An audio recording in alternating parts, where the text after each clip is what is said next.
fund, të doja të shikonim në këto momentet të fundit ofertën kryesore të dy partive të mëdha për fushën elektorale, pra ato që mund të konsiderojmë premtimet kryesore ekonomike. E fillojmë me Partinë Demokratike, të lutem.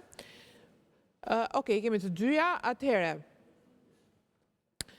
PD-ja, minimumi jetik 200 euro, karta konsumatorit 450 euro për çdo qytetar që merr minimumin jetik, pensioni minimal 200 euro, paga minimale 500 euro, paga mesatare 1200 euro, trefishim buxhetit për arsimin, ulje të çmimit energjisë, ulje të çmimit të naftës.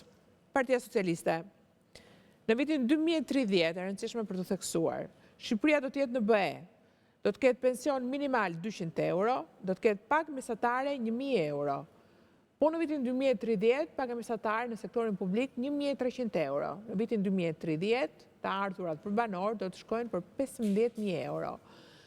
Do me thënë që të jemi të qartë, Partia Socialiste po thotë, po bën disa premtime që i takojnë mandatit tjetër.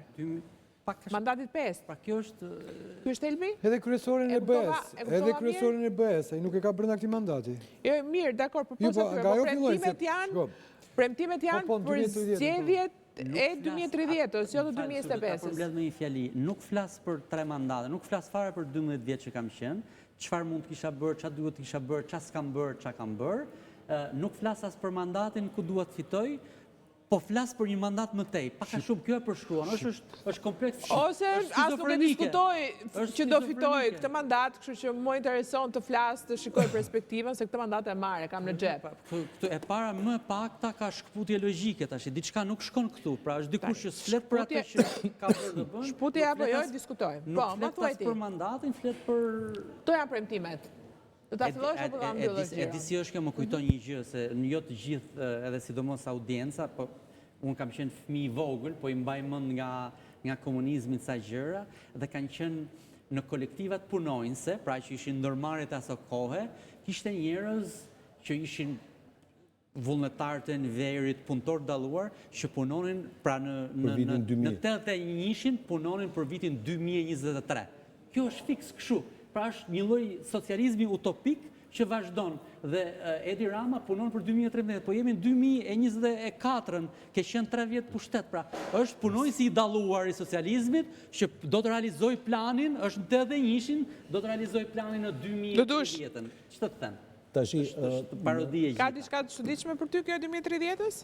Jo, nuk ka, sepse është në thelbin e asaj se si e projekton fushatën në Partia Socialiste. A ka realiste brenda apo s'ka realiste, kjo është një pyetje tjetër, por që të çuditshme nuk ka. Pse?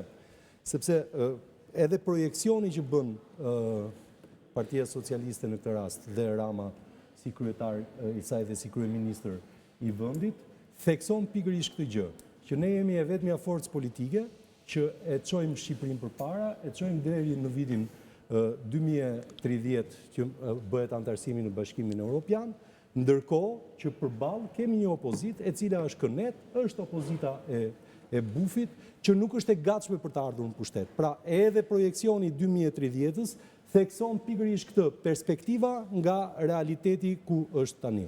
Tani, a janë realiste të gjitha këto, apo nuk janë realiste? Unë besoj që edhe brenda mundësive që ka Shqipëria, dhe mos harroni që domethënë ne kemi një dyfishim të prodhimit të brendshëm bruto në këto 12 vite. Apo jo? Kemi një dyfishim të prodhimit të brendshëm bruto. Kështu që po të shikoj, po të marrim vetëm atë 15.000 euro deri në vitin 2030, besoj që është një premtim. Po sepse kemi mbetur 2 milionë. Kemi mbetur 1,5 milion. Nuk ka lidhje prodhimi brendshëm brut të ardhurat për banor. Po për banor se kemi mbetur 1,5 milion, 1 milion do mbetim deri 2030. Nuk ka lidhje me atë vetëm. Nuk e ka premtim atë. Nuk e ka pjesëtim. Nuk e ka pjesëtim për kohë. Atë, ai është premtimi kryesor. Qëllimi ai është. Ja ta mbaroj të dushim, pa? Djes do dush. Pra, e kam fjalën te kjo që projekcioni tek 2030-a, pa hyrë shumë në detaje të asaj, është një projekcion i cili le të themi thellon mesazhin që do t'japi Partia Socialiste. Partia Demokratike natyrisht ka premtimet e saj në lidhje me këtë çështje, nuk shikoj në një diferencë shumë të madhe, po themi në premtime midis të dyja palëve, kupton? Pyetja thelpsore që mbetet, pra nuk është çështja për mua në të dyja rastet nuk është çështja tek premtimi dhe kush e mban premtimin. Çështja është tek propozimi i njerëzve në vetë të parë. Cilët janë ata të cilët do t'i bëjnë këto Qeveria hije. Cili është propozimi i njerëzve të Partisë Demokratike?